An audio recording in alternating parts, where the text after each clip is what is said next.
మీ car EMI కట్టలేకపోతున్నారా? మీ car EMI మేము కడతాం. ఈ నెంబర్కి కాల్ చేయండి. నమస్తే, వెల్కమ్ టు సుమన్ టీవీ. నేను మీ ప్రేమ్. ఇవాళ మనతో ఉన్నారు తోడు నీడ ఫౌండేషన్ ఫౌండర్ రాజేశ్వరి గారు, లైఫ్ కోచ్. ఎన్నో జీవితాలను మార్చి ఇవాళ మన ముందు ఉన్నారు. అమ్మగారితో మాట్లాడి కొన్ని విషయాలు తెలుసుకుందాం. నమస్తే. నమస్తే ప్రేమ్. ఈ మధ్య కాలంలో ఎక్కడ చూసినా వినపడుస్తూ ఉండే ఒక పదం మేడం, అక్రమ సంబంధాలు. అవును. ఎందుకు మేడం? అంటే ఉన్న బంధంలో ప్రేమ దొరకకుండా వేరే దగ్గర వెతుక్కుంటున్నారా, లేకపోతే ఇక్కడ దొరికినా కూడా ఇంకా కావాలనేసి వేరే దగ్గరికి వెళ్తున్నారా? ఇప్పుడు ఒక హోటల్కి వెళ్ళామనుకో, ఈ హోటల్కి మనం వెళ్ళాం కదా, మళ్ళీ దానికే ఎందుకు వేరే దానికి వెళ్దాం, అందులో ఎలా ఉంటుందో. అలాగే ఒక సినిమా చూసామనుకో, రెండోసారి చూడం, మొన్న చూసేసాం కదా, ఈ సినిమా వేరే సినిమా చూద్దాం. అంటే చేంజ్ కావాలి మనిషికి, ఒక కొత్తతనం కావాలి. ప్రతి నిత్యము కొత్తతనం కోసం ఆరాటపడుతుంటారు. భార్యాభర్తల సంబంధం అంటే అది ఫిక్స్డ్, జీవితకాలము వాళ్ళిద్దరూ ఒకరికొకరు తోడుగా ఉండాలి అనేది శాస్త్రం. కానీ ఈ తోడు కంటే కొత్త తోడు వెతుక్కుంటే ఎలా ఉంటుందో. కొత్త తోడు వెతుక్కున్నప్పుడు కొత్తలో బాగానే ఉంటుంది, వాళ్ళు కూడా వీళ్ళు చెప్పినవన్నీ చేస్తారు, అడక్కపోయినా ఏదో ఒక గిఫ్ట్లు కొనిస్తారు, చాలా బాగుంటుంది. అది మొగుడిని అడిగితే ఇంత బడ్జెట్ పెడతాడని, ఈ బడ్జెట్లో నీకు కొత్త చీర లేదు, నెక్స్ట్ మంత్ చూద్దాం, ఇలాంటివి ఉంటాయి. ఇక్కడ తీరనివో, ఇక్కడ వాళ్ళకి సాధ్యం కానివో అక్కడ వెతుక్కుంటారు, అంతేగాని కోరికలను చంపుకోరు. ఇప్పుడు ఈ చీర ఎందుకు అని అనుకోరు, నాకు చీర కావాలి అంతే, ఈయన కొన్నాడు లేదా ఫ్రెండ్ని చూసుకుంటా ఆయన కొంటాడు అనే కంపారిజన్ ఒకటి. అంటే ఈయనకంటే ఆయన బాగా చూస్తాడనే కంపారిజను, కొత్తతనం ఒకటి. రోజు ఒకే మొగుడు బోరు, పండగ పూట పాత మొగుడైనా అని ఏదో ఒక సామెత ఉంది. అలాగా రోజు ఒకే వ్యక్తితో ఎందుకు, కొంత చేంజ్ ఉండొచ్చు కదా అని. ఆ చేంజ్లో టెంపరీగా మీకు కావాల్సిన దొరుకుతుంది, అంటే ఆయన అటెన్షన్ దొరుకుతుంది, ఆయన ప్రేమ దొరుకుతుంది, అన్నీ దొరుకుతాయి. కానీ ఆయన కూడా పర్మనెంట్ అయిపోతే ఇలాగే ఉంటాడు. టెంపరీ కాబట్టి అలా ఉన్నాడు, పర్మనెంట్ అయితే ఆయన కూడా అంతే ఉంటాడు అన్న ఆలోచన రాదు.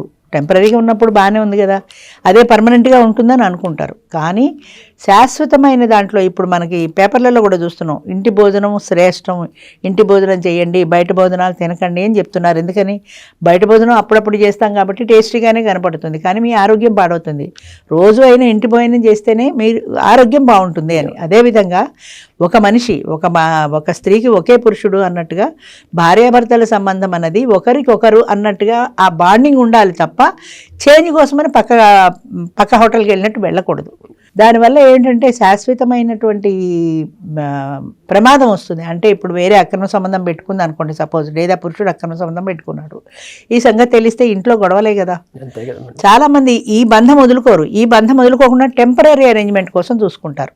ఆ టెంపరీ అరేంజ్మెంట్లో సుఖాలు వెతుక్కుంటారు. అప్పుడప్పుడు కనపడతారు కాబట్టి వాళ్ళు కూడా బాగానే ఉంటుంది, మీకు ఏదో కొత్త హోటల్కి వెళ్తే టేస్టీగా ఉన్నట్టు. కానీ అది శాశ్వతం కాదు. అశాశ్వతమైనగా దానికోసం ఎందుకు వెంపర్లాడతారు? ఈయన చీర కొనకపోతే ఈ కాకపోతే పండగకి కొంటాడు, ఏదో ఒక టైంలో కొంటాడు కదా, ఆయన కొంటాడు కదా, ఇప్పుడు ఈయన కాకపోతే ఆయన కొనేస్తాడు కదా అనేసి ఆయనతో చీర కొనిపించేసుకుని కట్టేసుకుని, ఈ చీర ఎక్కడిది నేను కొనలేదంటే మా ఫ్రెండ్ కొనిచ్చింది అని అబద్ధమాడి ఒక అక్రమ సంబంధాన్ని దాచిపెట్టుకోవడానికి 100 అబద్ధాలు ఆడాల్సి వస్తుంది. అంచేత ఇంతకంటే మనం నిజాయితీగా ఉంటే బెటర్ కదా అని నాకు అనిపిస్తుంది. అఫ్కోర్స్ పాతకాలం వాళ్ళం కాబట్టి అలా అనిపిస్తుందేమో, కానీ కొత్తదనంలో ఇప్పుడు చూస్తామండి, చాలాసార్లు చూస్తుంటాను నేను. ఫేస్బుక్లో పరిచయం పెళ్లి దాకా వెళ్తుంది. మాకు ఒక పాత డ్రైవర్ ఉండేవాడు, వాడికి ఇలాగే ఫేస్బుక్లో ఎవరో అమ్మాయి పరిచయం అయింది, పెళ్లి చేసుకున్నాక డ్రైవర్ జీవితం ఆవిడకి నచ్చలేదు. వాళ్ళ ఎదురింట్లో ఎవరో పోలీస్ డిపార్ట్మెంట్ ఎస్ఐ ఎవరో ఉండేవాడు, ఆయనతో అక్రమ సంబంధం పెట్టుకుందని వీడికి అనుమానం. నిజం అబద్ధం మనం చూడలేదు కాబట్టి మనకు కూడా తెలియదు, వీడికి అనుమానం. ఆ గొడవలు ఇద్దరు విడిపోవడం దాకా వెళ్ళాయి. నీకంటే వాడేనేమంది అనుకోండి, ఏదో కోపంలో, అదిగో బాడేనేమందని భర్త కోపం వస్తుంది. అంచేత అది విడాకుల దాకా వెళ్ళిపోయింది, ఇద్దరు వేరుపడిపోయారు. పిల్లలు ఉన్నారు, వాళ్ళకి మధ్యలో పుట్టిన పెద్ద సమస్య ఏంటంటే భార్యాభర్తలు విడిపోయినప్పుడు పిల్లల గురించి ఆలోచించకపోతే వాళ్ళ భవిష్యత్తు ఎలా ఉంటుంది?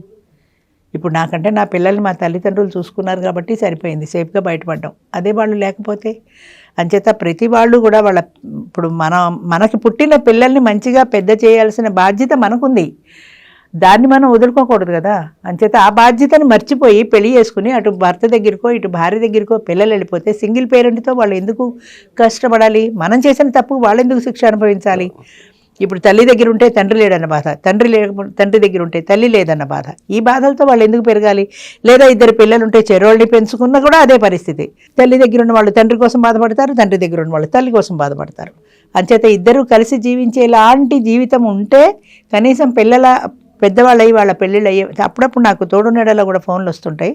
మా ఇద్దరికి పట్టలేదు, మేము చాలా కాలంగా కలిసి ఉన్నా కూడా కొట్టుకుంటున్నాం, పిల్లల కోసమే కలిసి ఉన్నాం, పిల్లలు సెటిల్ అయిపోయారు, మేము విడాకులు తీసేసుకున్నాం, ఇప్పుడు మాకు తోడు కావాలి. సో పిల్లల బాధ్యత కోసమైనా కొన్నాళ్ళు భరించారు వాళ్ళు, ఆ తర్వాత విడాకులు తీసుకున్నారు, కనీసం ఆ బాధ్యత అయినా చేశారు. అంచేత పిల్లల బాధ్యత మనది, ఆ బాండింగ్ ఉంది అనుకున్నప్పుడు కష్టమో సుఖమో భరించే తీరాలి, భరించి ఆ పిల్లల బాధ్యతని సక్రమంగా నెరవేర్చాలి. అలాంటప్పుడు మాత్రమే వాళ్ళు ఈ భరించడంలో కనుక వాళ్ళ చిన్న చిన్న తప్పుల్ని క్షమించుకోగలిగితే, ఒకవేళ క్షమించలేక విడిపోదాం అనుకున్నా ఈ బాండింగ్తో ఈ కలిసి జీవించడంలో చిన్న చిన్న తప్పులు క్షమించుకోగలిగితే 20 ఏళ్ళు 25 ఏళ్ళు అయిన తర్వాత వాళ్ళ మధ్య కూడా ఒక ఎమోషనల్ బాండింగ్ ఉంటుంది. ఇప్పుడు చేసుకుంటే మాత్రం కొత్త ఆమె సక్రమంగా ఉంటుందా, ఆవిడతో మాత్రం గొడవలు రావా అని ఆయన అనుకోవచ్చు. ఈవిడ కూడా ఆయన మాత్రం ఏం చేస్తాడు, రేపు పొద్దున ఎవడైనా చేసుకుంటే వాడు మాత్రం ఎంతకంటే బాగా చూసుకుంటాడా అని ఆవిడ అనుకోవచ్చు. అంచేత ఈ రెండు కలిసినప్పుడు ఆటోమేటిక్గా వాళ్ళిద్దరు కలిసిపోయారు అనుకోండి, ఎమోషనల్ బాండింగ్ ఏర్పడితే ఇంకప్పుడు విడిపోమన్నా కూడా విడిపోరు. అంచేత ఆ ఎమోషనల్ బాండింగ్ అనేది ముఖ్యం. మీరు అన్నట్టు కంపల్సరీ ఆలోచించాలి. అది లేదు ఎంతసేపటికి. అవును, అదే ఇప్పుడు ఈ హోటల్ కాదు ఆ హోటల్ అన్నట్టు ఈ మొగుడు కావచ్చు ఇంకో మొగుడు. ముఖ్యంగా ఈ లివ్ ఇన్ రిలేషన్ వచ్చిన తర్వాత అది ఇంకా ఈజీ అయిపోయింది. యంగ్ జనరేషన్లో మరీ ఎక్కువైపోయింది. పెళ్ళయ్యేదాకా వీడు ఇవాళ రేపు వాడు ఎల్లుండి వీడు అన్నట్టుగా మార్చేస్తున్నారు తప్ప, అంటే క్యారెక్టర్ అనే దానికి వాల్యూ పోయింది. క్యారెక్టర్ అంటే ఏంటంటే ఒక సత్శీలం.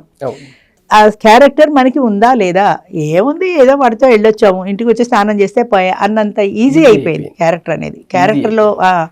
క్యారెక్టర్ అంటే ఏంటి, దానికి మనం కట్టుబడి ఉండాలి అన్నది పోయింది. చీర మార్చినట్టు మొగుళ్ళని మార్చడం, చొక్కాలు మార్చినట్టు పెళ్ళాలని మార్చడం చాలా కామన్ అయిపోయింది. ఫారెన్ కల్చర్ అక్కడి నుంచి మనం దిగుమతి చేసుకున్నాం ఏది లివ్ ఇన్ రిలేషన్ అనేది. అఫ్కోర్స్ లివ్ ఇన్ రిలేషన్ నేను కూడా పెట్టాను, కానీ సీనియర్ సిటిజన్స్కి మాత్రమే పెట్టాను, నేను యంగ్స్టర్స్కి పెట్టలేదు. 50 ఏళ్ళు దాటిన వాళ్ళకి సీనియర్ సిటిజన్స్కి, అది కూడా ప్రాపర్టీ ఇష్యూ వస్తుంది కాబట్టి. కానీ అవన్నీ అనవసరం కదా. యంగ్ జనరేషన్ కూడా ఈ రోజులో లివ్ ఇన్ రిలేషన్ కామన్ అయిపోయింది, ఎంతోమంది ఉంటున్నారు. లేకపోతే సినిమా స్టార్స్తో పోల్చుకుంటారు, సినిమా స్టార్ లేడా, కరీనా కపూర్ లేదా, మనం కరీనా కపూర్ కాదు కదా, మనం వాళ్ళతో పోల్చుకోవడం వల్ల ప్రయోజనం లేదు కదా. వాళ్ళు డబ్బును వాళ్ళు ఏదైనా వాళ్ళు చేసుకోగలరు, వాళ్ళతో మనకేంటి, మన క్యారెక్టర్ అనేది మనకు ఉండాలి కదా.